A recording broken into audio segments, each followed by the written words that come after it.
짧은 글, 긴 여운, 재밌는 이야기, 장현숙 오디오북입니다. 지난 여름 손을 다쳤습니다. 아물지 않은 손등의 상처를 보며 한 아이의 손이 생각났습니다. 포동포동하고 예쁜 손, 그러나 아픈 손을.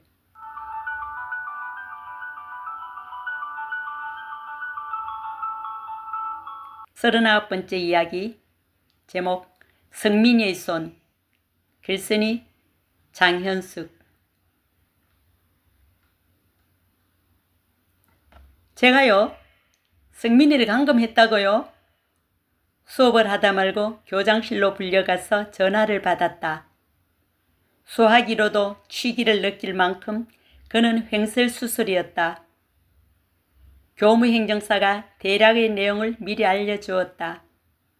조승민이라는 애의 아버지라는데 담임은 유괴범으로 교장은 관리소홀로 신고하겠다며 난리를 피우고 있단다. 얼굴이 벌겋게 달아오르는 교장 선생님이 내게 전화기를 건네면서 어찌할 바를 몰라 하셨다. 숨을 한번 크게 들이쉬고 전화기를 들었다. 전화 바꿨습니다. 승민이 담임입니다. 내 말이 무색하게 대뜸 전화기 너머로 욕설이 귀청을 뚫었다. 그는 혼자서 한참을 붕괴하더니 말이 꼬이기 시작했다. 순간 잽싸게 치고 들어갔다. 승민이 아버님 반갑습니다. 승민이가 아버님이 계시다니 정말 다행입니다. 그간의 상황을 설명하고 그를 납득시키고서야 교장 선생님께 다시 전화기를 건넸다. 교장 선생님, 아까는 죄송합니다. 우리 승민이 그동안 공부하게 해줘서 고맙습니다. 아직 혀 꼬부라진 소리였지만 결국 사과도 받아내었다.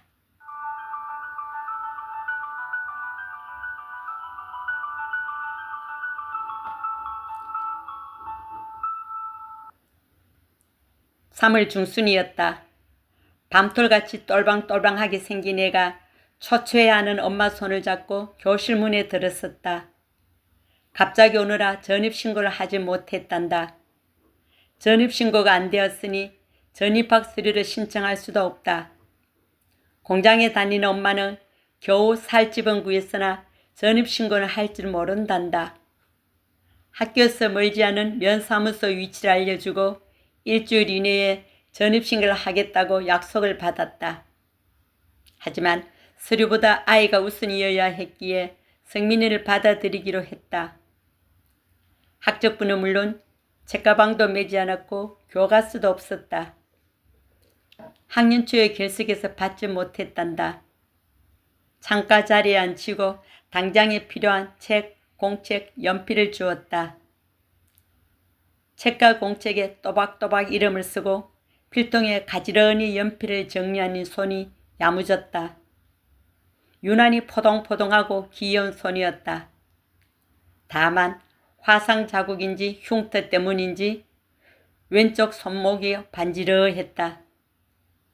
약속에 쓴 일주일이 되어도 전입 서류는 들어오지 않고 성민이는 출석부에 이름조차 올릴 수 없었다.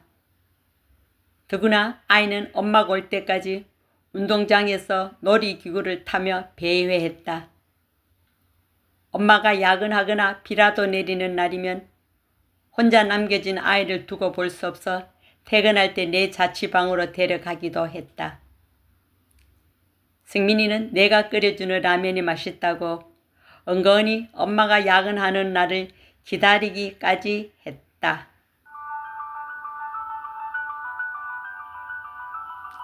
1학기 생활기록부를 정리해야 하는데 유령아이로 둘 수 없어 전입서류를 독촉했다. 고개를 떨구고 있던 승민이 엄마가 체념하듯 입을 열었다. 사실은 승민이는 호적이 없다고, 유령아이 맞다고. 헐? 3학년인 애가 어떻게 호적이 없느냐고 다구쳐 물었다. 윗니로 아랫입술을 지그시 깨물고 있던 그녀가 흐느끼더니 어렵사리 자초지정 털어놓았다.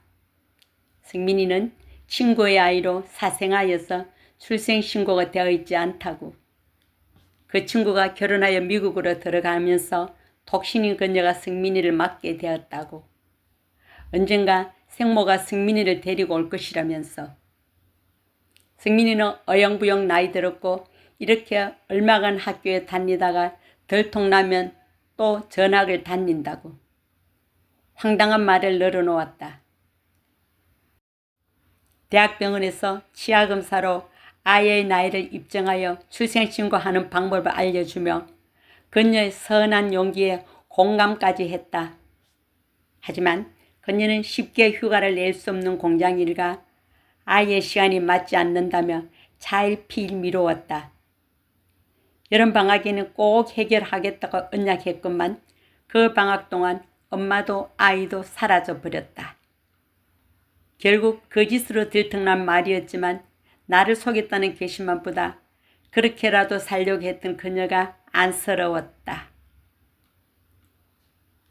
2학기 개학을 했는데 사흘째 오지 않는 승민이가 걱정되어 가정 방문을 갔다. 텅 빈 방을 보고 황당해하는 내게 집주인 할머니가 도리어 역정을 내셨다. 지난달 월세도 받지 못했는데 애엄마가 갑자기 사라져 버렸다고. 며칠 전 느닷없이 한 남자가 들이닥쳤고 아이를 윽박지르더란다. 승민이 아빠였다. 엄마는 어딨냐고? 다구치는 아빠에게 아이는 엉겹결에 엄마는 여기 데려다 주었을 뿐 선생님이 보살펴 준다고 둘러댔다. 그 어린 나이에도 섣부른 철이 들어서 엄마를 보호하려 했나 보다.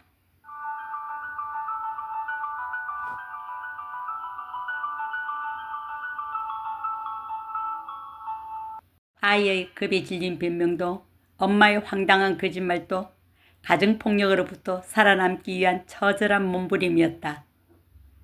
만취와 폭력을 일삼는 남편의 행패 앞에서 생존의 위협을 느낀 엄마는 아이의 손만 잡고 무작정 도망쳐 나왔다. 지구 끝까지 가서 찾아내겠다는 남편이 무서워 전임신고도 하지 못한 채 숨어 살아야 했고 아들을 학교에 보내기 위해 얼토당토하는 거짓말까지 했다. 결국 승민이는 엄마 손을 더 이상 잡지 못하고 아빠 손에 끌려갔다. 승민이 아버님, 승민이가 얼마나 똑똑하고 착한 애인지 몰라요. 3월에 우리 학교에 왔을 때 서류 없다고 받아주지 않았으면 어쩔 뻔했어요. 알겠습니다. 앞으로 승민이 잘 키우겠습니다.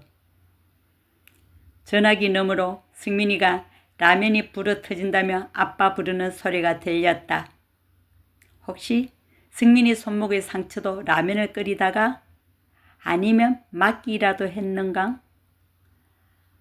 아, 승민이 그 똘방똘방하고 이쁜 녀석. 거짓말을 할 수밖에 없는 상황에서 끌려가는 손이 아닌 따뜻한 사랑으로 잡아준 손이 있었기를. 그게 우리 사회였는지도 모른다.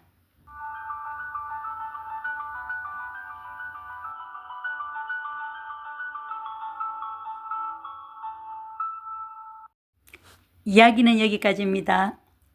요즘은 가정폭력으로부터 아이를 보호하기 위한 여러 법들이 생겨 그나마 다행입니다. 30여 년 전 상처투성의 승민이 손이 이제는 말끔히 나아져 있기를 바라는 마음입니다. 끝까지 들어주셔서 감사합니다.